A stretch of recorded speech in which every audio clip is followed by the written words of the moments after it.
শেখ হাসিনা দেশে আইলে দেশের মানুষ শান্তি গো,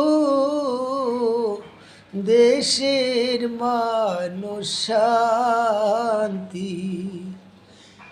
আর হবে না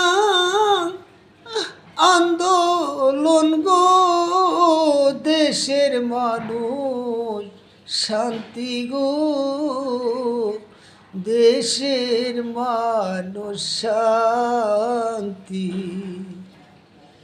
সুৎকুরিন্ডুস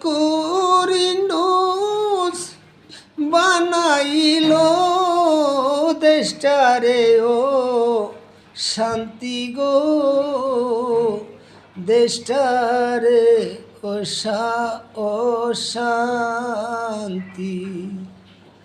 23 কোটি টাকা ঋণ করিয়া জনগণে চা পাইল গো,